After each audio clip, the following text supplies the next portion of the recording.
By God, I understand a substance which is infinite, independent, supremely intelligent, supremely powerful, and which created both myself and everything else that exists.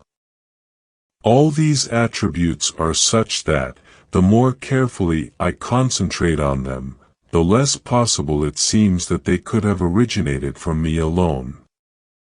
So, from what has been said it must be concluded that God necessarily exists.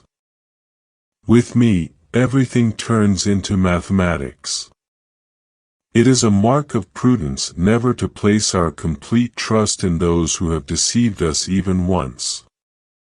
Because reason is the only thing that makes us men, and distinguishes us from the beasts, I would prefer to believe that it exists, in its entirety, in each of us.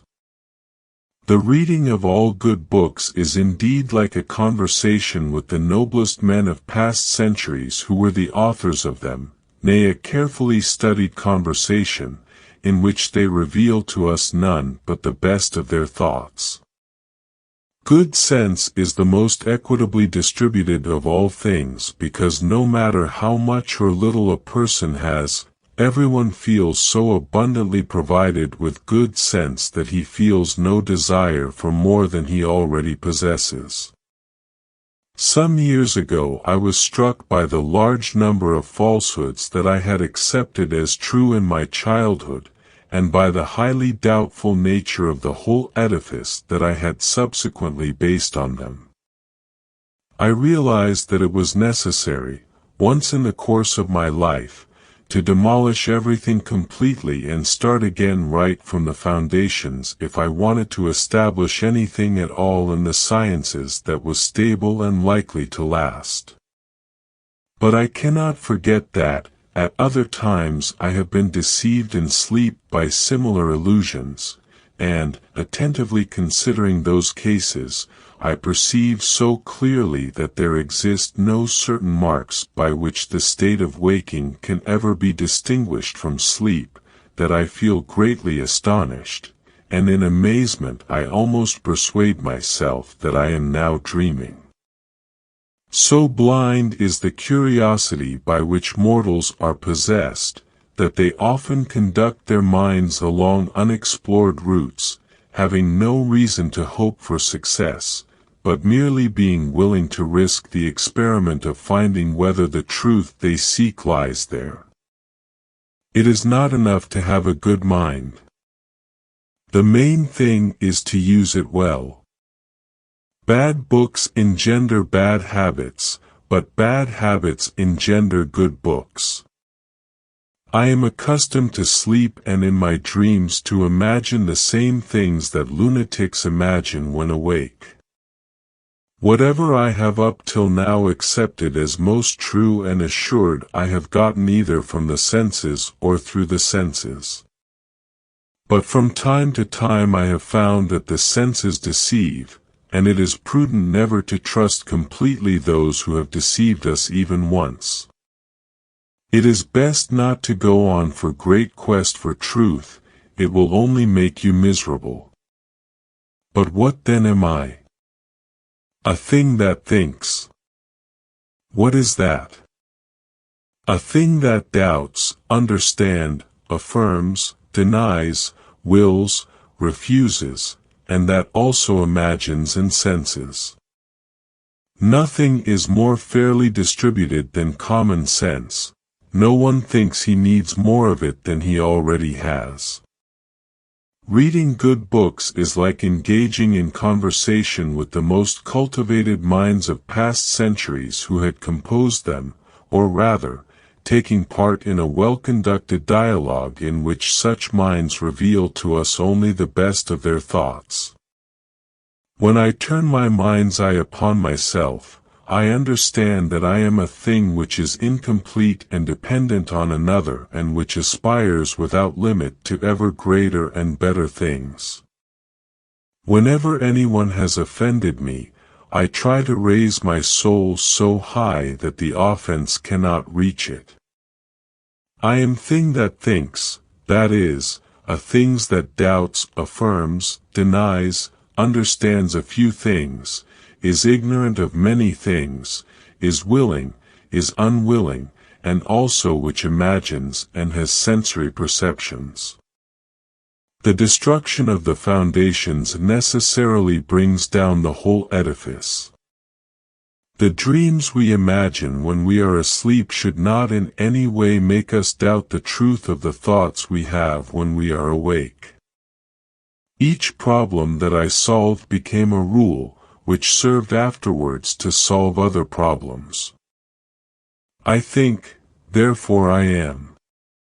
The reading of all good books is like conversation with the finest men of past centuries. Cogito ergo sum. I think, therefore I am. If you would be a real seeker after truth, it is necessary that at least once in your life you doubt, as far as possible, all things. I suppose therefore that all things I see are illusions. I believe that nothing has ever existed of everything my lying memory tells me. I think I have no senses. I believe that body, shape, extension, motion, location are functions. What is there then that can be taken as true? Perhaps only this one thing, that nothing at all is certain. Conquer yourself rather than the world. Doubt is the origin of wisdom. Common sense is the most widely shared commodity in the world, for every man is convinced that he is well supplied with it. Except our own thoughts, there is nothing absolutely in our power. It is not enough to have a good mind, the main thing is to use it well. To know what people really think, pay attention to what they do, rather than what they say. And thus, the actions of life often not allowing any delay, it is a truth very certain that, when it is not in our power to determine the most true opinions, we ought to follow the most probable. The greatest minds are capable of the greatest vices as well as of the greatest virtues. I desire to live in peace and to continue the life I have begun under the motto, to live well you must live unseen. Masked, I advance. It is only prudent never to place complete confidence in that by which we have even once been deceived. You just keep pushing. You just keep pushing. I made every mistake that could be made. But I just kept pushing. But in my opinion, all things in nature occur mathematically. Dubito, ergo cogito, ergo sum. I doubt, therefore I think, therefore I am. In order to seek truth, it is necessary once in the course of our life to doubt, as far as possible, of all things. There is nothing more ancient than the truth. Divide each difficulty into as many parts as is feasible and necessary to resolve it. In order to improve the mind, we ought less to learn than to contemplate. He who hid well, lived well. For I found myself embarrassed with so many doubts and errors that it seemed to me that the effort to instruct myself had no effect other than the increasing discovery of my own ignorance. Each problem that I solved became a rule which served afterwards to solve other problems. At last I will devote myself sincerely and without reservation to the general demolition of my opinions. Let whoever can do so deceive me, he will never bring it about that I am nothing, so long as I continue to think I am something. For the very fact that my knowledge is increasing little by little is the most certain argument for its imperfection. Common sense is the best distributed commodity in the world, for every man is convinced that he is well supplied with it. And what more am I? I look for aid to the imagination. But how mistakenly! I am not that assemblage of limbs we call the human body. I am not a subtle penetrating air distributed throughout all these members. I am not a wind, a fire, a vapor, a breath, or anything at all that I can image. I am supposing all these things to be nothing. Yet I find, while so doing, that I am still assured that I am a something.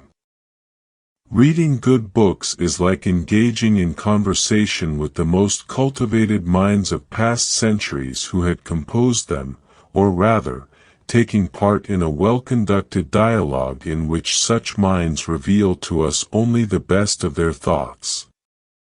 One should never judge anything unless it is known. Of all things, good sense is the most fairly distributed. Everyone thinks he is so well supplied with it that even those who are the hardest to satisfy in every other respect never desire more of it than they already have.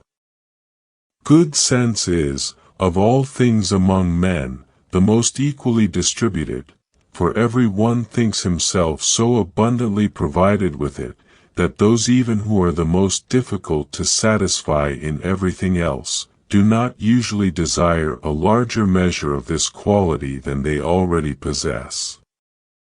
The reading of all good books is like a conversation with the finest minds of past centuries.